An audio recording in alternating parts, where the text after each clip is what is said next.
गुरुभ्यो नमः। ओम श्रीमते रामानुजाय नमः। कार्यक्रम में हमारे साथ उपस्थित तेलंगाना की राज्यपाल डॉक्टर तमिलसाई जी, पूज्य श्री जीयर स्वामी जी, केंद्रीय मंत्रिमंडल के मेरे सहयोगी श्री जी कृष्ण रेड्डी जी, श्रीमान डॉक्टर रामेश्वर राव जी, भागवत विभूतियों से संपन्न सभी पूज्य संतगण, देवियों और सज्जनों, आज मां सरस्वती की आराधना के पावन पर्व वसंत पंचमी का शुभ अवसर है। मां शारदा की विशेष कृपा अवतार श्री रामानुजाचार्य जी की प्रतिमा इस अवसर पर स्थापित हो रही है। मैं आप सभी को वसंत पंचमी की भी शुभकामनाएं देता हूं। मैं मां सरस्वती से ये प्रार्थना करता हूं कि जगतगुरु रामानुजाचार्य जी का ज्ञान विश्व का पथ प्रदर्शन करे। साथियों, हमारे यहां कहा गया है, ध्यान मूलम गुरु मूर्ति, ध्यान मूलम गुरु मूर्ति, अर्थात हमारे गुरु की मूर्ति ही हमारे ध्यान का केंद्र है, क्योंकि गुरु के माध्यम से ही हमारे लिए ज्ञान प्रकट होता है। जो अबोध है हमें उसका बोध होता है। अप्रकट को प्रकट करने की ये प्रेरणा, सूक्ष्म को भी साकार करने का ये संकल्प, यही भारत की परंपरा रही है। हमने हमेशा उन मूल्यों और विचारों को आकार दिया है जो युगों युगों तक मानवता को दिशा दिखा सके। आज एक बार फिर जगत गुरु श्री रामानुजाचार्य जी की इस भव्य विशाल मूर्ति के जरिए भारत मानवीय ऊर्जा और प्रेरणाओं को मूर्त रूप दे रहा है।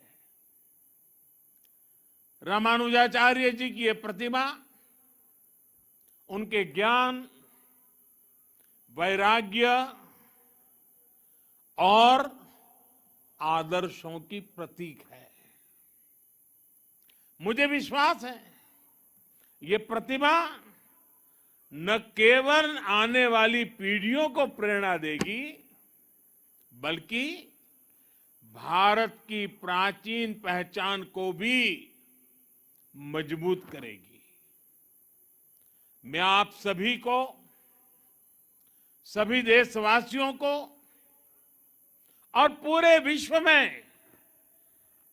में फैले रामानुजाचार्य जी के सभी अनुयायियों को इस शुभ अवसर पर अनेक अनेक बधाई देता हूं। साथियों, अभी मैं 108 दिव्य देशम मंदिरों के दर्शन करके आ रहा हूं। आलवार संतों ने जिन 108 दिव्य देशम मंदिरों का दर्शन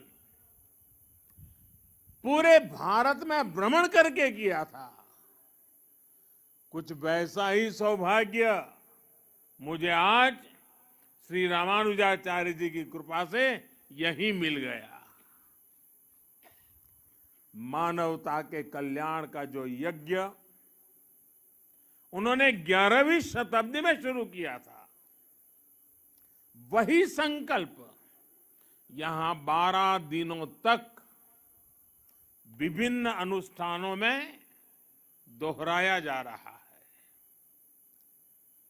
पूज्य श्री जीयर स्वामी जी के स्नेह से आज विश्वक्सेन इष्टि यज्ञ की पूर्णाहुति में शामिल होने का सौभाग्य भी मुझे मिला है। मैं इसके लिए पूज्य जीयर स्वामी जी का विशेष रूप से आभार प्रकट करता हूं।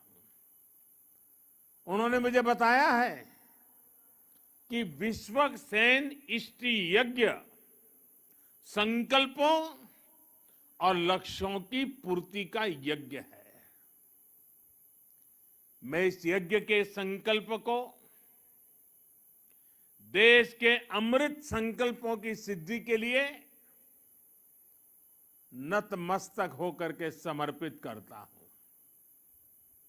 इस यज्ञ का फल मैं अपने 130 करोड़ देशवासियों के सपनों की पूर्ति के लिए अर्पित करता हूं। साथियों, दुनिया की अधिकांश सभ्यताओं में, अधिकांश दर्शनों में किसी विचार को या तो स्वीकार किया गया है या फिर उसका खंडन किया गया है।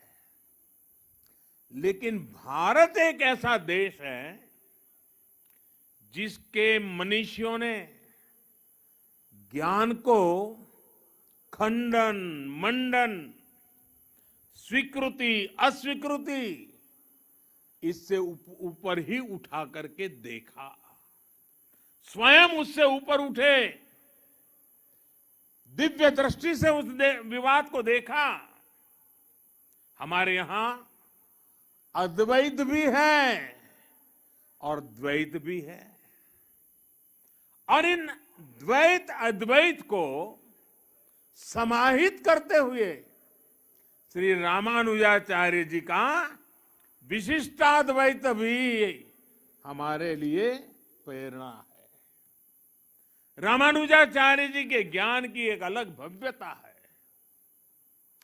साधारण दृष्टि से जो विचार परस्पर विरोधाभासी लगते हैं, रामानुजाचार्य जी उन्हें बड़ी सहजता से एक सूत्र में पिरो देते हैं।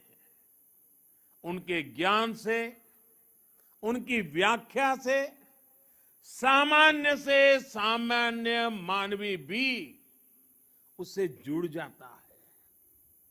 आप देखिए, एक और रामानुजाचार्य जी के भाष्यों में ज्ञान की पराकाष्ठा है, तो दूसरी ओर वे भक्ति मार्ग के जनक भी हैं। एक और वो समृद्ध संन्यास परंपरा के संत भी हैं, और दूसरी ओर गीता भाष्य में कर्म के महत्व को भी अत्यंत उत्तम रूप में प्रस्तुत करते हैं।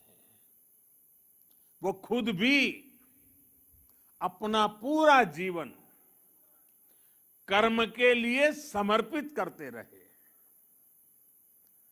रामानुजाचार्य जी ने संस्कृत ग्रंथों की भी रचना की और तमिल भाषा को भी भक्ति मार्ग में उतना ही महत्व दिया।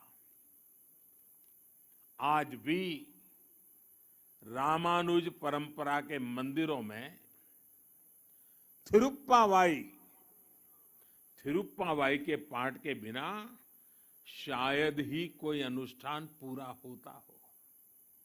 साथियों, आज जब दुनिया में सामाजिक सुधारों की बात होती है, प्रगतिशीलता की बात होती है, तो माना जाता है कि सुधार रामानुजाचार्य परम गुरु है। एक संत कैसे अपनी आध्यात्मिक ऊर्जा से पूरे भारत को एकता के सूत्र में पिरो देता है, रामानुजाचार्य जी के जीवन में हम ये देख सकते हैं। इसी आध्यात्मिक चेतना ने गुलामी के सैकड़ों वर्षों के कालखंड में भारत की चेतना को जागृत रखा था। साथियों, ये भी एक सुखद संयोग है, श्री रामानुजाचार्य जी पर यह समारोह उसी समय में हो रहा है जब देश अपनी आजादी के 75 साल मना रहा है। आजादी के अमृत महोत्सव में हम स्वाधीनता संग्राम के इतिहास को याद कर रहे हैं। आज देश अपने स्वाधीनता सेनानियों को कृतज्ञ श्रद्धांजलि दे रहा है। अपने इतिहास से हम अपने भविष्य के लिए प्रेरणा ले रहे हैं, ऊर्जा ले रहे हैं। इसलिए अमृत महोत्सव का यह आयोजन आजादी की लड़ाई के साथ साथ हजारों सालों की भारत की विरासत को भी समेटे हुए हैं।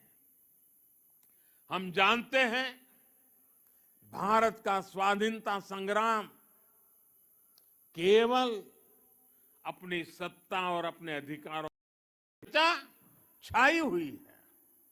भारत के बाहर भी खूब प्रशंसा हो रही है। तेलुगु भाषी लोगों की छाई हुई है। भारत के बाहर भी खूब प्रशंसा हो रही है। तेलुगु भाषी लोगों का अपनी कला और अपनी संस्कृति के प्रति ये समर्पण सभी के लिए प्रेरणा समान है। साथियों, आजादी के 75वें वर्ष में इस अमृत काल में श्री रामानुजाचार्य जी की ये प्रतिमा प्रत्येक देशवासी को निरंतर प्रेरित करेगी। मुझे पूरा भरोसा है, आजादी के अमृत काल में हम उन कुरीतियों को भी पूरी तरह समाप्त कर पाएंगे जिन्हें खत्म करने के लिए श्री रामानुजाचार्य जी ने समाज को जागृत किया था। इसी भाव के साथ पूज्य स्वामी जी का आदर पूर्वक धन्यवाद करते हुए इस पवित्र अवसर में हिस्सेदार बनने के लिए आपने मुझे अवसर दिया। मैं आपका बहुत आभारी हूं। विश्व भर में फैले हुए प्रभु रामानुजाचार्य जी के विचारों से प्रभावित, प्रेरित हर किसी को मैं अनेक अनेक शुभकामनाएं देता हूं। मेरी वाणी को विराम देता हूं। आप सबका बहुत बहुत धन्यवाद।